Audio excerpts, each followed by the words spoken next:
A Saudi peace deal that would create a, quote, new Middle East, that's the words of Israeli Prime Minister Benjamin Netanyahu to the United Nations General Assembly.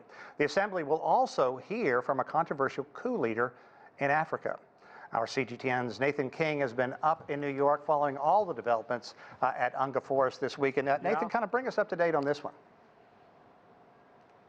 Yeah, it's not often you hear a positive speech of the United Nations from an Israeli leader like Benjamin Netanyahu. He normally warns that the UN is against the Israeli people, that Iran is steps away from getting a nuclear bomb.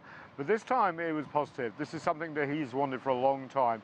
A peace deal where Saudi Arabia would recognize Israel and vice versa. Now, we know there's negotiations been going on behind the scenes, largely on the back of the Abraham Accords, which were signed under the Trump administration about 3 years ago this month.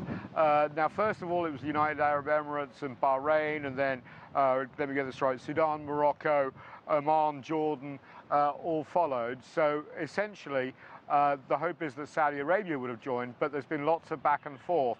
Now, let's have a listen to Benjamin Netanyahu, because he sounds very upbeat.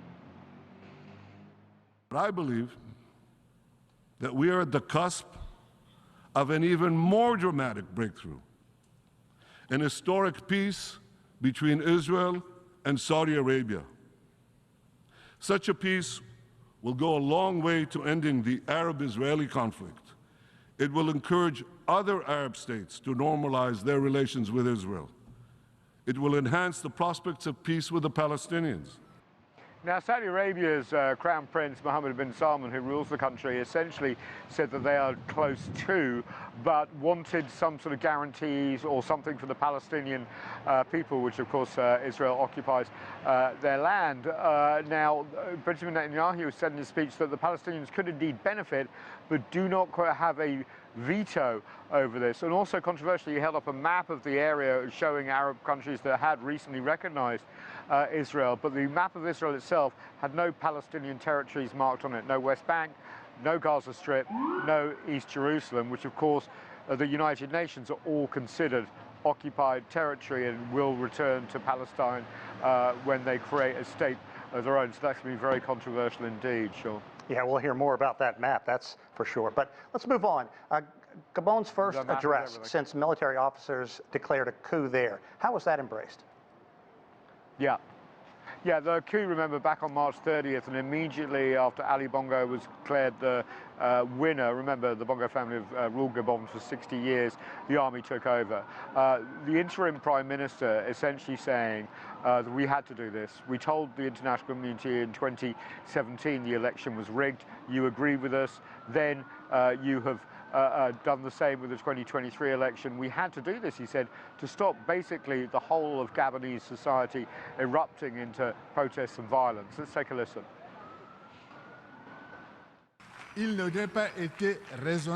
It would not have been reasonable or responsible to allow such a situation to continue. The ensuing cycle of violence would have led to overwhelming disaster. As a result, this military intervention, without any bloodshed, without any material damage, was seen as the lesser of two evils. Now, he also said, the interim prime minister held out a press conference next week to give more details. By the way, he's sticking to the idea of the return to democratic rule in 2 years. Also, quite incredibly, this speech was applauded by a lot of African nations. You know, there's been a lot of coups in the Sahel region and West Africa generally recently, but they're all different. And this bears the hallmarks of something that's quite popular in Gabon and in the region, largely, I think, because the Bongo family have ruled for so long. We'll wait and see what he has to say, but just a reminder, Sean, that not all coups in Africa are the same. They're all very, very different, although there has been a worrying trend. It is a complex continent. Nathan King, thank you so much for this update. We appreciate it. As it all. Well, debate and bitter divisions at the UN General Assembly in New York. One of the highlights, the first in-person appearance by Ukrainian President Volodymyr Zelensky at the UN Security Council. Another, a meeting to build momentum for the COP28 climate summit. We'll have more on that in a moment, but first, a new pact to protect marine habitats, and it would give nations responsibility for waters beyond their national jurisdictions. However, enforcement is going to be complicated, as Owen Fairclough reports. 500 million people from every known species in the sea. He's returned to once again save both Atlantis and the entire world from the apocalypse. I'm gonna kill Aquaman and destroy everything he holds dear. And Jason Momoa, the star of the forthcoming Aquaman sequel, The Lost Kingdom, is lending his voice to a real existential crisis. Our actions are devastating the natural world that sustains us. 1 million species now face extinction. Momoa joining activist Jane Fonda and world leaders at the United Nations General Assembly. They're calling for the implementation of 2 globally binding deals aimed at protecting around a third of the world's land and water by 2030.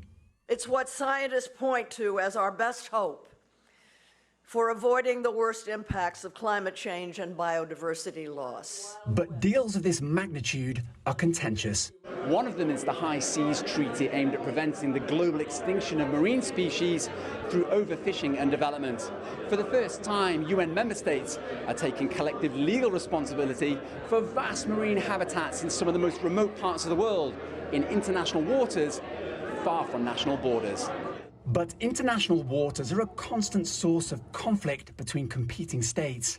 At least 60 nations will need to ratify the pact, and with fewer than half of the UN's member states on board with this treaty, there are concerns about how it can be meaningfully implemented and financed to the tune of an estimated $500 million.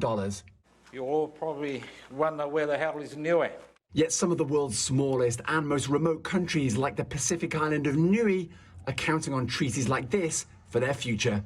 Our vision is to build a resilient, conservation-focused blue economy.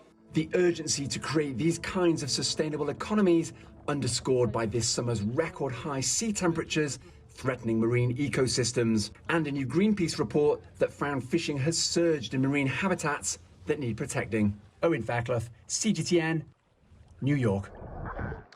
Severe weather events keep rolling through the United States.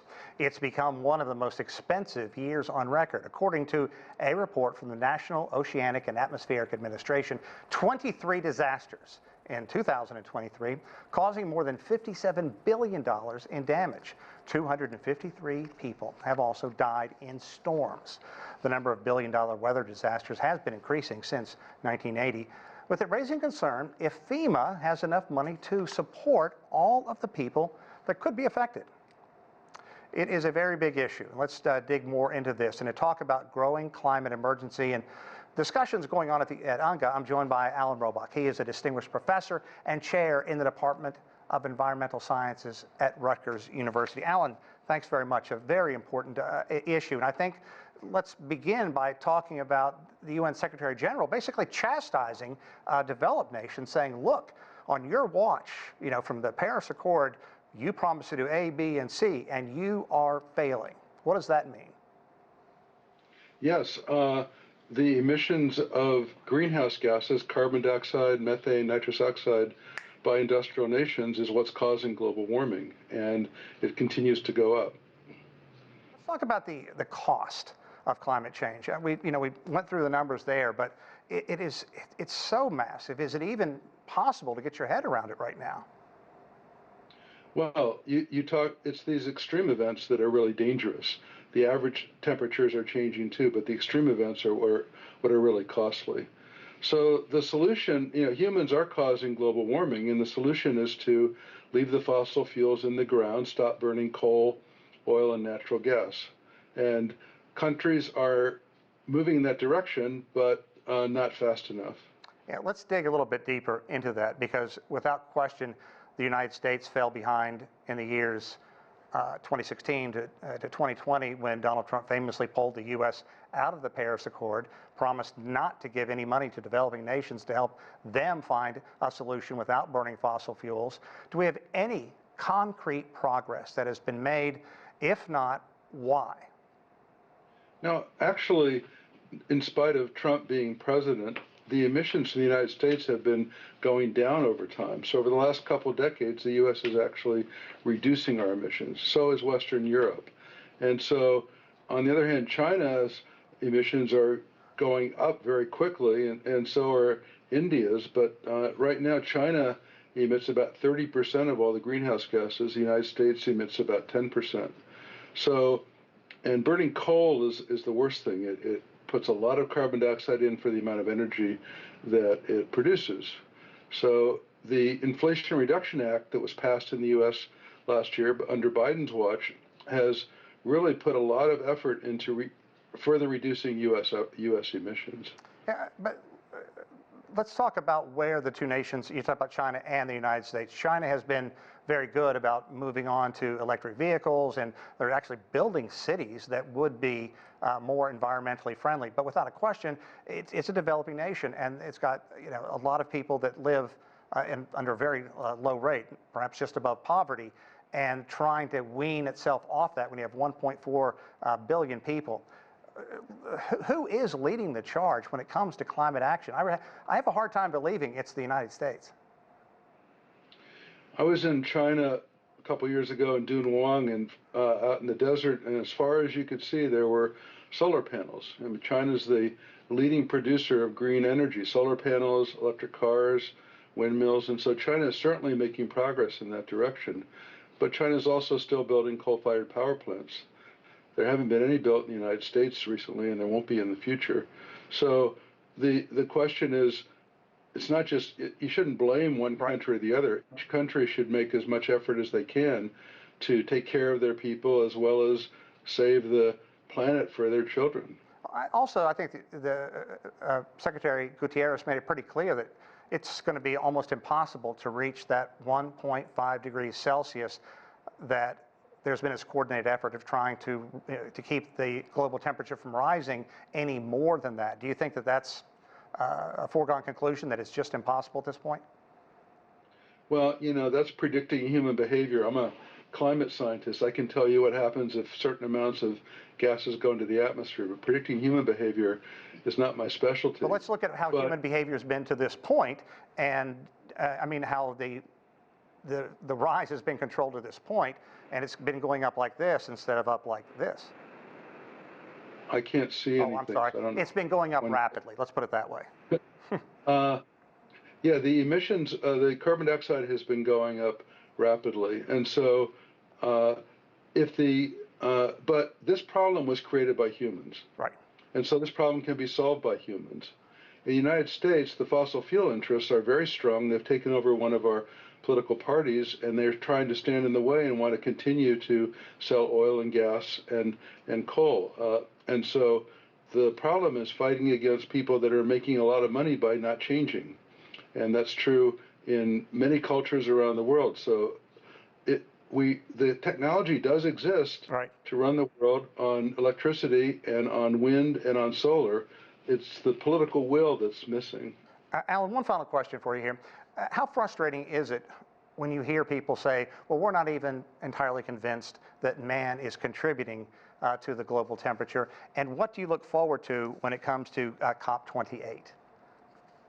It's very frustrating because we've known for a long time that humans are causing global warming. It wouldn't be as warm as it is today without the effects of the greenhouse gases. COP28 is, that's the 28th year that we've had a conference of the parties since the Framework Convention on Climate Change was signed. And so it's frustrating that it's taken 28 years and this is where we are.